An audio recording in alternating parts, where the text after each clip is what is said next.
شکر ادا کریں وہ کم دے کہ جس مالک کی ذوالجلال نے ہمیں مسلمان بنایا، حضور علیہ الصلوۃ والسلام کا غلام بنایا اور یہ ماہ رمضان عطا فرمایا، اور اس ماہ رمضان کی ستاک رات کے اندر اپنے ذکر کے لیے ایک جگہ مجتمع فرمایا۔ یہ بڑی سعادت کی بات ہے، بڑی بڑی بڑی قیمتی باتیں ہیں یہ۔ اس کی قدر و قیمت انسان کو جب پتہ چلے گی جب یہ ظاہری آنکھ انسان کی بند ہو جائے گی۔ یہ محفل میں بیٹھنا کیا تھا، یہ ذکر کرنا کیا تھا، یہ رونا کیا تھا، یہ آہ و بقا کیا تھی، یہ وجد کیا تھا، یہ سما کیا تھا، یہ معاملات کیا تھے، یہ روحانیت کیا تھی، یہ وجدانیت کیا تھی۔ یہ انسان کو تب پتہ چلے گا جب یہ انسان کی آنکھ بند ہوگی اور اللہ تبارک و تعالیٰ اس کا ہمیں اجر عظیم عطا فرمائے گا۔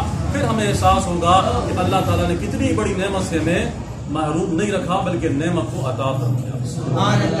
آج الحمدللہ طاق رات ہے اور یہ 25ویں شب ہے، رمضان المبارک کی آخری لمحات ہیں، اور یہ آخری لمحات کے اندر کوشش کریں اللہ کو راضی کریں، کوشش کریں تنہائی میں خلوت میں بیٹھ کے روئیں اللہ کے سامنے، یا اللہ یہ پورا رمضان گزر گیا مگر تیری عبادت نہ کر سکے، یا اللہ پورا رمضان گزر گیا تجھے راضی نہ کر سکے، مالک پورا رمضان گزر گیا ہم تیرا ذکر فکر کے ساتھ نہ کر سکے، مالک جو ٹوٹی ٹوٹی عبادت کی ہے اس کو اپنی بارگاہ میں قبولیت کر۔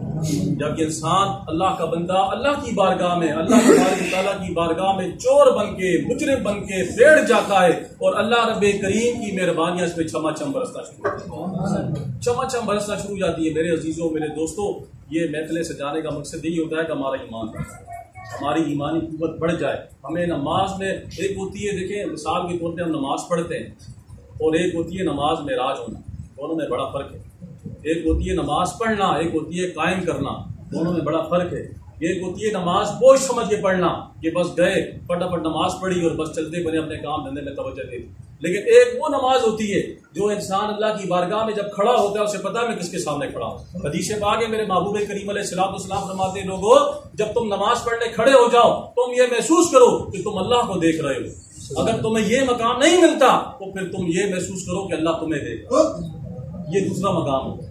اولیاء اللہ جو ہوتے ہیں وہ پہلے مقام پہ کھڑے ہوتے ہیں اور جو عام لوگ ہوتے ہیں وہ دوسرے مقام پہ کھڑے ہوتے ہیں، لیکن اگر یہ عام بندہ بھی اس طرح نماز پڑھے گا وہ بھی اللہ تعالیٰ اس کو اپنا ولی بنا دے۔ 5 وقت یہ نماز جو ہے نا بڑی دولت ہے، ہم نماز کو بڑا ہلکا لے لیتے ہیں، بہت ہلکا لے لیتے ہیں۔ نماز کو ہم نے ایسا لے لیا ہے جیسے معاذ اللہ کوئی ہم پہ بوجھ ہے، ہم پہ وزن ہے، یا ہم پہ کوئی ایسی بات ہے کہ جو ہم مطلب پورا ہی نہیں کر سکتے۔ وظائف کر لیں گے بڑے بڑے چلے، اگر کسی کو دے نا چلا کاٹو وظائف کر لے گا، کوئی مطلب بولے گا وظائف میں زیادہ فائدہ ہے لیکن نماز میں فائدہ نہیں ہے۔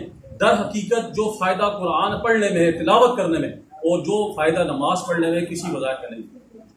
اگر انسان سمجھے تو اللہ قرآن ہے، حدیث پاک ہے میرے محبوب کریم علیہ الصلوۃ والسلام فرماتے ہیں تم قرآن کی تلاوت کیا کرو اور قرآن کو پڑھا کرو، اس سے محبت کرو۔ جب تم اس سے محبت کرو گے، اس کی تلاوت کرو گے، تمہارے گھر میں برکتیں نازل ہوں گی، برکتیں اور رحمتیں نازل ہوں گی۔ اور ماہ مقدس کے اندر قرآن پاک کی تلاوت کرنا ایسا ہے کہ جیسے عام دنوں میں 1 نیکی ملتی ہے تو 1 حرف کے بدلے 10 نیکیاں ملتی ہیں، 30 نیکیاں ملتی ہیں۔ مطلب الف لام میم یہ 1 حرف نہیں ہے، 3 حرف ہے، اس کی 1 کے بدلے 30 نیکیاں ہوں گی۔ عام دنوں میں 1 نیکی ہے، رمضان میں 30 نیکیاں مل جاتی ہیں۔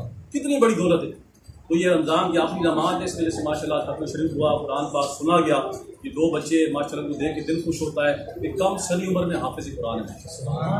یہ کم دولت نہیں ہے، یہ بخت والے ہوتے ہیں وہ والدین جن کے بچے حافظ بن جاتے ہیں، جن کے سینوں میں قرآن آ جاتا ہے، اور قرآن آنے کے بعد اس کو محفوظ کرنا یہ بڑی دولت ہے۔ میرے محبوب کریم علیہ الصلوۃ والسلام فرماتے ہیں لوگوں جب تم قرآن کو حفظ کر لو، یاد کر لو، پھر اس کا دور کیا کرو، اس کو پڑھا کرو، اس سے محبت کرو، کیونکہ یہ پھر سینوں سے ایسے نکل جاتا ہے جیسے اونٹ کے ناک سے نکیل نکل جاتا ہے۔ اونٹ کے ناک سے نکیل نکل جاتی ہے اگر تم اس کی حفاظت نہیں کرو گے تو۔ لیکن یہ ماشاءاللہ بچوں نے پڑھ کے سنایا، بڑی خوشی ہوئی۔ ہر انسان اس ماہ مقدس کے اندر مسجدوں کو رخ بھی کرتا ہے، آستانوں کو رخ بھی کرتا ہے، خانقاہوں کو رخ بھی کرتا ہے کہ تاکہ ہمارے درجات بلند ہو جائیں۔ اور لہٰذا یہ آج ماشاءاللہ جو محفل سجی ماشاءاللہ بہت مزہ آیا، بچوں نے ختم شریف پڑھا، اور آپ تمام دوست بھی ان سے محبت کا اظہار فرمائیں، ان کو سینوں سے لگائیں، ان کو مبارکباد دیں، کیونکہ اصل مبارکباد کے لائق یہ ہیں۔ یہ بچے جو ہیں یہ ایک ہوتا ہے حافظ قرآن اور ایک ہوتا ہے ساتھ میں فقیر بھی، ایک حفظ کر لیا ساتھ میں تصوف میں آگے بیٹھ ہو کے اللہ کا ذکر بھی کرنے لگتا ہے، تو پھر کیا ہوتا ہے، پھر 2 فائدے ملتے ہیں، ایک قرآن کا نور ملتا ہے، دوسرا قرآن کی روحانیت بھی ملنا شروع ہوتا ہے۔ روحانیت قرآن کی ہر بندہ نہیں لے سکتا. وہ کوئی بھی ہوتے ہیں جو قرآن کی روحانیت حاصل کرتے ہیں. قرآن کا نور ہر یک لے لیتا ہے. جو پڑھتا ہے قرآن کا نور اسے ملتا ہے, قرآن کا رحمت اسے ملتی ہے. لیکن قرآن کی روحانیت وہ بندہ حاصل کرتا ہے جو اس کی قدر و قیمت کو جانتا ہے. تو لہٰذا الحمدللہ اللہ تبارک و تعالیٰ کا احسان ہوا, اس کا کرم ہوا, اس کی مہربانی ہوئی, اس کی عطا ہوئی کہ آج ختم قرآن شریف ہوا.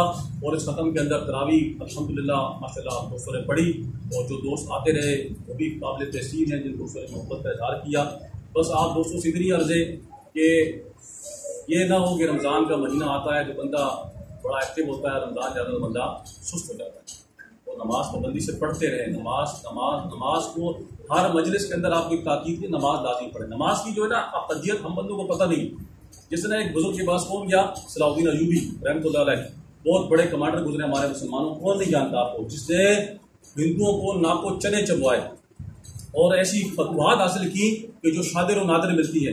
تو صلاح الدین ایوبی علیہ الرحمہ جب ایک دفعہ ایک بزرگ کے پاس گئے تو ایک بہت بڑا لشکر, ان کو پتہ لگا کہ سمندر کے ذریعے ایک بہت بڑی کمک آ رہی ہے جو ہم سے زیادہ طاقتور ہے, ہم اسے لڑ نہیں سکتے, ہمارا اسلحہ کم, سپاہی کم, فوج کم, ان کی فوج بہت زیادہ ہے. تو صلاح الدین ایوبی ایک بزرگ کے پاس چلے گئے. کہا جی حضرت جی بڑا پریشان ہو. کہا کیوں پریشان ہو؟ عرض کی حضرت اس لیے پریشان ہو کہ ایک بہت بڑی کمک, 2 بحری جہاز آ رہے ہیں اور ان کے اندر بہت بڑا ساز و سامان ہے اور اسلحے سے لیس آ رہے ہیں, بہت بڑی کمک آ رہی ہے, بہت بڑے فوجی آ رہے ہیں. تو لہٰذا میں گھبرا رہا ہوں کیونکہ میں لڑتا ہوں اللہ کے لیے, اللہ کی رضا کے لیے لڑتا ہوں. میرا مقصد, میرا مشن, میرا مدعا یہ کہ اسلام نافذ ہو جائے. تو لہٰذا میرے سپاہی کمزور ہیں, اسلحے کی بھی کمی ہے, ہم اسے لڑ نہیں سکتے. بس